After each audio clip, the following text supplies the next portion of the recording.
Assalamualaikum warahmatullahi wabarakatuh. Selamat datang kembali di channel software. Beberapa waktu yang lalu, tepatnya mungkin setahun yang lalu, ada salah satu klien kami yang mengalami masalah ketika hendak melakukan delivery note. Mereka sudah cek ke stock ledger, stoknya ada. Kemudian cek lagi di stock balance, stoknya pun ada. Tapi anehnya saat ketika melakukan proses delivery note, itu sistem menolak. Waktu itu tim mereka sempat panik, loh stoknya ada, jelas kok. Tapi kok bisa dipakai? Akhirnya mereka menghubungi kami untuk investigasi. Setelah kita cek lebih dalam, ternyata sumber masalahnya ada pada stock reconciliation. Klien ini masih bingung membedakan antara stock reconciliation dengan stock entry. Dan ternyata ada juga penggunaan backdate yang membuat saldo stok terlihat janggal. Jadi meskipun mereka merasa stoknya ada, tapi sistem baca data yang berbeda. Nah, dari kasus ini kita bisa belajar sesuatu yang sangat penting. Banyak pengguna ERP Next yang baru belajar salah kaprah dalam menggunakan dua dokumen ini. Ada yang pakai stock entry untuk melakukan koreksi fisik, padahal itu ranahnya stock reconciliation. Ada juga yang pakai stock reconciliation untuk menambah barang, padahal harusnya lewat proses sisip atau stock entry. Nah, tentu saja dua fungsi ini berbeda. Kita sudah bahas di video sebelumnya tentang stock entry, di mana digunakan untuk melakukan pencatatan pergerakan barang, baik itu material isu, material ship, atau transfer antar gudang. Nah, stock reconciliation itu digunakan untuk mengkoreksi atau punya stok. Biasanya dilakukan seperti stock of name di gudang untuk menyamakan antara quantity di lapangan dengan quantity system. Kalau salah pakai, tentunya laporan bisa berantakan. Ditambah lagi penggunaan backdate yang memang ini harus menjadi hati-hati buat teman-teman yang baru menggunakan ERP Next. Nah, dari case ini, pertama kita akan menggali beberapa hal. Yang pertama adalah gunakan dokumen sesuai fungsinya. Jangan pakai stock reconciliation untuk aktivitas keluar masuk barang. Kedua, gunakan stock entry kalau memang ada pergerakan fisik yang jelas. Dan yang ketiga, hati-hati menggunakan backdate. Pastikan tim gudang dan tim akuntansi sama-sama tahu dampaknya. Di video kali ini kita akan bahas lebih detail tentang stock reconciliation, di mana sebelumnya kita sudah bahas stock entry. Yang kedua, studi kasus sederhana supaya lebih mudah dipahami. Yang ketiga, tips menggunakan backdate agar tidak membingungkan laporan stok. Dan keempat adalah contoh real penggunaan stock reconciliation di gudang. Semoga dengan video ini bisa bermanfaat bagi teman-teman. Kalau teman-teman butuh jasa implementasi ERP Next 3.0 sampai support penuh, tim software siap membantu.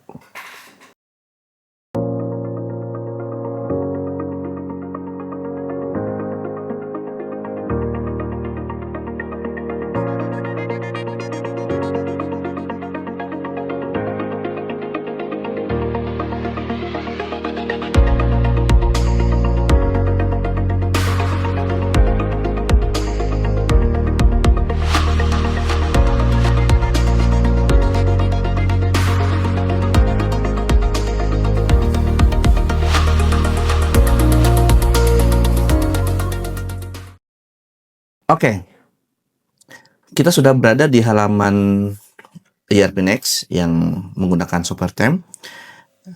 Untuk stock reconciliation itu ada di modul stok ya. Kalau di sini di persediaan kita klik aja, kemudian kita cari harusnya di bagian tools. Nah ini ya, stock reconciliation. Kita masuk ke dalam. Nah kemudian kita akan melakukan add stock reconciliation. Nah sebelum itu kita akan coba buat item baru ya, biar stoknya kosong. Kita masukkan dulu item baru, misalkan ada telur. Nah kita bikin item baru namanya raw material telur. Oke, vintage stock, ininya kilo. Oke, simpan. Oke, ini harusnya stoknya kosong ya. Nah, kita masuk stock reconciliation. Nah, di stock reconciliation di sini akan ada dua purpose ya, atau dua tujuan. Yang pertama adalah opening stock, yang kedua adalah stock reconciliation. Nah, opening stock itu digunakan ketika memang kita pertama kali melakukan inputan stok barang gitu ya. Jadi misalkan kita baru pertama kali nih pindah menggunakan ERP Next dan perlu entry awal. Nah, itu bisa menggunakan opening stock. Sedangkan stock reconciliation yang ini itu digunakan untuk stock of name. Nah, karena kita ini masih kosong ya, kita akan menggunakan opening stock. Oke, kemudian kita pilih gudangnya. Kita akan masukkan ke gudang store. Nah, di sini kita akan backdate ya. Anggap kejadiannya itu adalah tanggal 1 September. Kita setting 1 September.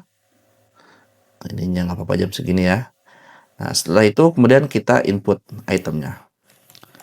Telur. Oke, input. Kita isi misalkan 100 kilo.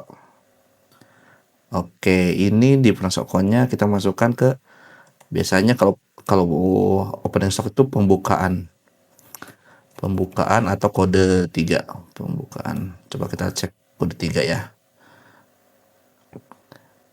Nah, kita pakai temporary opening dulu. Oke, kita simpan. Ini ada keterangan ya, kuantitinya karena adalah 0. Setelah itu kita submit. Oke, ini rate-nya kita keluarkan dulu. Valuation rate.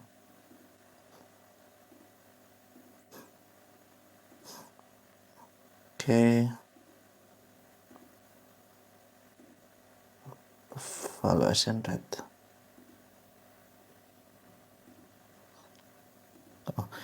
Oke, oh iya, ini saya belum memasukkan permission ya teman-teman. Ini bekas sebelumnya, saya setting dulu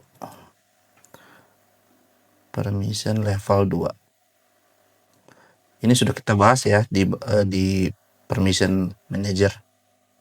Oke, sip. Kita kembali, kita coba refresh dulu. Oke, nah ini udah keluar ya. Kita set misalkan keluar itu valuation rate-nya 30.000. Oke, simpan dan submit. Oke, karena saya menggunakan accounting dimension. Oke, kita matikan dulu ya accounting dimensionnya. Nah, ini nanti akan kita bahas juga accounting dimension. Oke, sudah, kita submit. Oke, sudah ya. Nah, kalau kita cek di stock balance, kita langsung filter aja telur. Nah, kita generate new report. Nah, ini harusnya ada ya. Tinggal tunggu. Karena ini dijalankan di background job. Nah, refresh. Nah, ini. Kenapa ini muncul? Karena di sini ada filter tanggalnya adalah tanggal 24 ya, bulan 8. Sedangkan pengakuan stok awal ini adanya di 1 September, jadi pasti masuk. Kalau kita cek di stock ledger, ini harusnya, nah ini udah masuk juga. Oke, seperti itu teman-teman ya. Jadi untuk opening itu berjalan lancar. Nah, kasus yang sering terjadi adalah tiba-tiba tim melakukan pengubahan gitu ya, atau mengupdate stok. Nah, ketika diubah, misalkan kita pengen melakukan perubahan, kita pakai stock reconciliation, kemudian di sininya kita ubah tanggal 10 misalkan ya. Nah, kalau kita cari telur di sini, tentunya juga dengan gudang store, maka otomatis dia akan mendapatkan current quantity ya. Kenapa bisa langsung tahu? Karena memang stok sebelumnya itu ada di tanggal 1. Sehingga jelas tanggal 10 memang ada. Karena ya ngecek di tanggal 1-nya. Nah, apa yang terjadi kalau kita backdate? Nah, kalau kita backdate misalkan di tanggal 31 ya, maka dia akan mendeteksi bahwa pada tanggal 31 itu tidak ada stok. Gitu. Jadi, teman-teman harus pastikan bahwa stock reconciliation itu adalah mereplace atau mengganti keseluruhan, bukan menambah. Jadi kalau misalkan saya bikin anggap di tanggal 3, nah ini tanggal 3 harusnya 3 September. Nah, kemudian saya input 50 ya atau 40. Kita simpan, submit. Kemudian kita cek stock ledger. Item telur. Oke.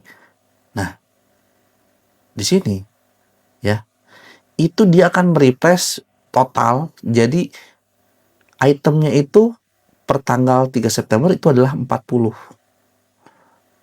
Nah, ini yang jadi bukan bertambah ya, teman-teman. Ketika kita membuat stock reconcile di tanggal 3, isinya 40, maka stok kita itu adalah 40, bukan 100 tambah 40. Sehingga kalau misalkan saya delivery note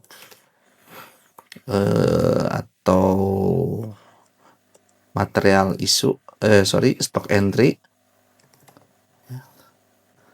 Oh, ini sebentar ya, ini kita ke delivery note dulu, ke permission manager,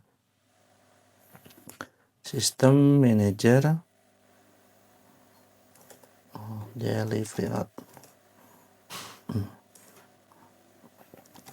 system manager. Oke, kita tambahkan, iya.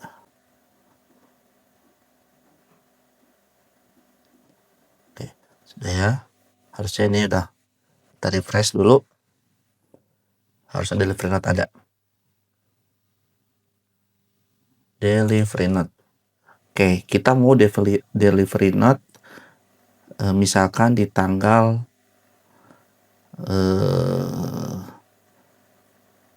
di tanggal 5 ya, 8 nih. Nah, kalau kita inputnya tadi telur itu misalkan 110 gitu ya, karena diasumsikan saya udah input 100 dan 40, maka ini sistem akan menolak. Nah, dianggapnya 70 kurang. Karena apa? Karena stok per tanggal 4 itu adalah 40, makanya dia selisih 70. Tapi beda kalau misalkan kita mundur di tanggal 2 ya. Nah, ini pun pasti menolak ya, tapi akan beda selisih. Kita simpan, kemudian submit. Nah, ini beda. Selisihnya 10, kenapa? Karena di tanggal 1, itu memang stok terakhir itu adalah 100. Gitu ya. Dan mau dikeluarkan di tanggal 2, 110. Sehingga memang akan ada selisih 10 atau kurang 10. Nah, ini yang harus teman-teman perhatikan. Ini sering sekali kejadian gitu ya. Kok stok saya padahal saya udah input, tapi kok nggak bisa dipakai? Biasanya kendalanya itu adalah di tanggalnya. Dan ini berlaku buat jam juga ya. Jadi jam itu pengaruh juga. Beda 1 detik pun itu akan berbeda juga gitu. Jadi ini yang harus teman-teman perhatikan sekali, tanggal ini sangat berpengaruh. Nah, kita misalkan mau mengeluarkan 20 gitu ya, di tanggal 9. Ini harusnya bisa ya. Oke, simpan, submit. Nah, kita cek di stock ledger. Oke, nah ini. Teman-teman bisa lihat ya. Ini dia stok reconcile 100, kemudian di stok reconcile 40, dan kemudian ada delivery note ya, sebanyak 20, maka stok terakhirnya 20. Bisa nggak kita bikin delivery note di tanggal 2 misalkan? Bisa. Tapi ya sejujurnya ini jadi kacau aja gitu ya, karena nanti urutannya bakal berbeda, sehingga teman-teman benar-benar harus aware sekali dengan stock reconciliation ini. Saya praktekkan ya. Bisa nggak saya mengeluarkan 90? Bisa. 90 di tanggal misalkan tanggal 2. Tanggal 2 September saya panggil telur. Kemudian 90. Oke. Simpan. Submit. Nah, seperti teman-teman. Bisa kan? Nah, kita refresh. Nah, sehingga row-nya seperti ini.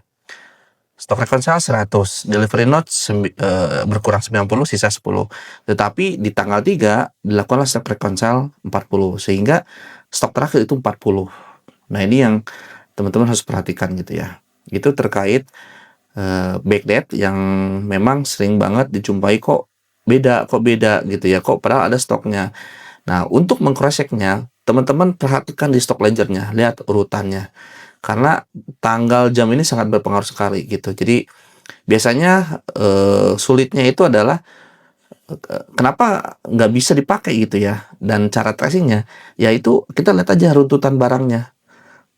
Di tanggal tersebut ada apa, di tanggal tersebut ada apa, ada kejadian apa. Dan memang stock reconcile ini yang bikin suka jadi pusing sendiri gitu ya. Makanya stock reconcile dipakai memang seperti kayak stock of name yang dipakai di akhir bulan misalkan untuk ngecek saldo terakhir, sehingga pada tanggal tersebut ya udah itu yang paling valid. Jadi misalkan saya mau stock of name barang saya di tanggal 31 Agustus misalkan.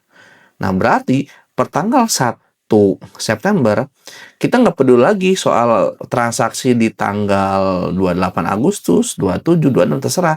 Yang penting di tanggal 31 Agustus kita dapat update terakhirnya, stoknya sekian gitu. Seperti teman-teman. Itu penggunaan stock reconciliation terkait backdate ya. Dan saya ulang lagi bahwa stock reconciliation digunakan bukan untuk menambah atau mengurangi, tetapi mereplace, mengganti keseluruhan pada tanggal tersebut. Sehingga tanggal kedepannya dia akan ngikut ke tanggal sebelumnya. Seperti itu. Oke, berikutnya adalah gimana sih melakukan stock of name gitu ya. Jadi memang fungsi stock reconciliation biasanya digunakan untuk stock of name gitu. Nah, misalkan tadi kan kita udah ada stok ya di akhir tanggal berapa tadi, kita cek dulu. Di akhir tanggal 9 September itu adalah ada 20. Nah, kita anggap mau stok reconcile di tanggal 10 gitu ya. Nah, atau jangan tanggal 10 ya. Ya boleh tanggal 10. Nah, ini tetap dipilih stock reconciliation. Teman-teman bisa melakukan stock reconciliation itu sekaligus. Maksud sekaligus itu adalah bisa menggunakan fetch item from warehouse dari sini ya. Misalkan store. Nah, kita update. Nah, maka nanti dia akan melakukan fetching ke seluruh item berikut dengan current quantity. Nah, teman-teman nanti bisa diisi nih. Misalkan item ini kuantitinya, current quantity-nya berapa, mau diubah berapa gitu ya. Kalau kayak tadi misalkan telur gitu ya, hanya telur aja ya, sebenarnya kita input aja telur, tapi kalau mau semuanya bisa, cuman kita nggak mungkin semuanya nih ya, anggaplah kita satu aja. Oke, kita mau spesifik telur. Oke, nah kemudian kita lakukan update terakhir. Misalkan pada tanggal 10 September itu stok terakhirnya itu adalah ternyata 24. Jadi ada 4 telur yang ternyata baru ketahuan gitu. Nah, kita simpan gitu ya. Teman-teman kalau mau cetak pun bisa juga ya. Cetak juga, ini pakai standar default. Nah, nanti tinggal print, kemudian kalau udah ya udah submit. Nah, ketika ini disubmit, otomatis maka stok per tanggal 10 itu adalah 24 gitu ya. Bukan bertambah 24 ya, maksudnya 20 tambah 24 jadi 4 enggak, tetapi berubah menjadi 24. Sehingga kalau kita cek di stock ledger, nah ini stok terakhirnya adalah 24. Oke. Nah, satu hal yang mungkin menarik di sini ya, ini ada warning ya. Item valuation reposting. Itu artinya apa? Itu artinya valuation rate yang ada di sini ini mengalami ibaratnya nggak sesuai gitu ya. Kenapa sering terjadi? Itu biasanya karena kita melakukan backdate. Ketika kita melakukan backdate, dia akan menghitung ulang dari awal sampai akhir. Sehingga valuation rate ini akan ngikutin gitu. Nah, ketika kita sering melakukan backdate, maju mundur, stok dan sebagainya termasuk valuation rate, maka sistem nggak langsung update ya. Karena kalau langsung update itu berat banget. Di belakangnya itu ada fitur valuation repost valuation rate. Nah, jadi bisa jadi yang valuation rate di sini tuh ngaco secara hitungannya. Nah, nanti sistem ERP Next akan melakukan recalculate. Nah, kita bisa ngecek di sini ya, repost item valuation rate. Nah, di sini. Nah, jadi impact dari tadi stock reconciliation ini itu mengakibatkan perhitungan ada yang kurang tepat sehingga dia akan melakukan hitung ulang. Nah, ini biasanya nanti berjalan di belakang. Tapi kalau misalkan kita butuh urgent, kita bisa langsung klik start reposting. Seperti ini. Nanti kita tunggu. Nah, kalau kosong, berarti itu udah dihitung ulang. Sehingga nanti kalau kita masuk ke stock ledger, itu harusnya error tadi udah nggak ada. Warning tadi udah nggak ada ya. Nah, seperti ini. Dan ini valuation-nya udah sesuai gitu. Itu salah satu yang menurut saya fitur yang keren ya. Jadi, secara nilai tepat tetapi tidak mengganggu performa, karena nanti kalau misalkan teman-teman banyak terus melakukan backdate ya dia harus menghitung ulang dan sistem nggak langsung hitung ulang pada saat itu, karena kalau menghitung ulang pada saat itu ya pasti berat gitu, sehingga mereka punya mekanisme melakukan reposting valuation rate nanti berjalan di belakang layar. Jadi kita sebenarnya nggak ngerasa. Tapi kalau misalkan kita butuh urgent, pengen lihat nilainya yang benar, itu kita bisa paksa seperti tadi caranya. Seperti itu teman-teman, terkait stok reconciliation ya.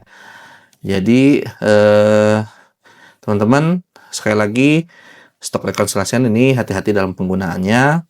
Ini digunakan untuk melakukan replace quantity terakhir, dan pastikan tanggal itu berpengaruh, terutama jam ya. Karena ada juga gini, saya tanggalnya udah benar, ternyata jamnya salah gitu. Karena jam pun tetap diikuti, karena dia sistemnya itu seperti timeline ya, bergerak gitu. Jadi nggak akumulasi atau apa, tapi memang update terakhirnya tanggal berapa. Oke, baik teman-teman, itu mungkin yang bisa saya sampaikan di video ini. Mudah-mudahan bermanfaat. Jika ada pertanyaan atau apa, bisa ketik di kolom komentar. Terima kasih. Wassalamualaikum warahmatullahi wabarakatuh. Nah, buat teman-teman, kita sudah melakukan survei kecil-kecilan. Survei ini itu maksudnya adalah kita ingin mengumpulkan informasi atau data terkait yang berminat atau memiliki ketertarikan menggunakan ERP Next. Apakah Anda seorang developer, seorang implementer, ataupun seorang pengusaha yang butuh sistem ERP atau ERP Next. Nah, teman-teman bisa mengisi form survei kecil kita, di mana di situ nanti akan ada informasi tentang gathering gitu ya. Jadi kita lagi mencoba untuk melakukan gathering, cuman memang kita sedang mencari ide apakah gathering di sini itu lebih ke ngopi bareng kah, atau misalkan kita bikin venue seperti itu, dan tentunya memang harus ada biaya sebagainya, atau sekedar ketemu di tempat kopi bayar sendiri. Nah, itu silakan teman-teman bisa isi di form yang sudah disediakan, atau teman-teman bisa scan aja ya di video ini.